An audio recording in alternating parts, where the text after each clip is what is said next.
Back to your channel. నేను మీ మధు చౌదరి. చూడండి, మా ఇండ్లు వెల్విషన్ అవుతుంది. మేము 6 years బ్యాక్ ఇల్లు కట్టాము. బట్ కాకపోతే అప్పుడు పూర్తి చేయలేదు. మా మదర్ చనిపోవడం వల్ల కొంచెం అమౌంట్ ప్రాబ్లం అయ్యి ఇంట్లో కింద వరకు చేసుకొని ఇంట్లోకి వెళ్ళిపోయాము అనమాట. ఇప్పుడు మాత్రం వెల్విషన్ చేపిస్తున్నాము. చూడండి, 3 lakhs అవుతుంది.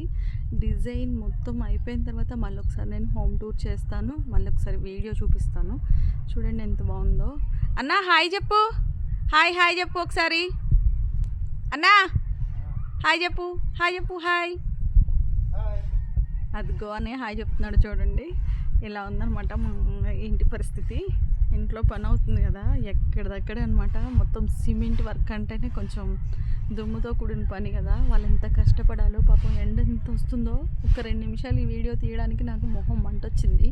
పాపం ఎండలో పొద్దు నుంచి కష్టపడుతున్నాడు అన్నయ్య. చూడండి డిజైన్ ఇదనమాట.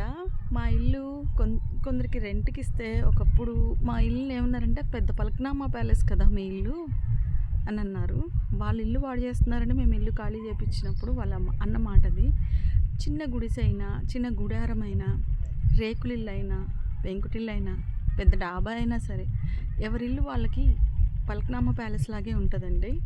కానీ ఆ మాటకు నేను చాలా బాధపడ్డా అనమాట. ఉన్నన్ని రోజులు ఉండి వెళ్ళేటప్పుడు అలా మాట్లాడి వెళ్ళారు వాళ్ళు. ఓకే లైట్ అనుకున్నాము. ఇంకా ఆ రోజు నుంచి నేను కొంచెం ఎట్లా అంటే సీరియస్గా తీసుకున్నా. ఇల్లు నిజంగా పలక్నామా ప్యాలెస్ లాగా తీర్చిదిద్దాలి ఇల్లుని అని చెప్పేసి తీసుకొని ఇలా చేస్తున్నా అనమాట. నా వీడియో నచ్చితే మీకు లైక్ చేయండి, షేర్ చేయండి, కామెంట్ చేయండి, నా ఛానల్ సబ్స్క్రైబ్ చేసుకోండి. ఇంకో విషయం ఏంటంటే, నేను కూడా కష్టపడి బతికేదాన్నేనండి. నేనంతా నాకు వెనక ఆస్తులు అంతస్తులు ఏం లేవన్నమాట. నా ఛానల్ అయితే సబ్స్క్రైబ్ చేసుకోండి. నేను బాగా ఉన్నోళ్ళు అమ్మాయిని అనుకోని మాత్రం అనుకోవద్దు, ఓకేనా? Like, share, comment, subscribe. Bye friends.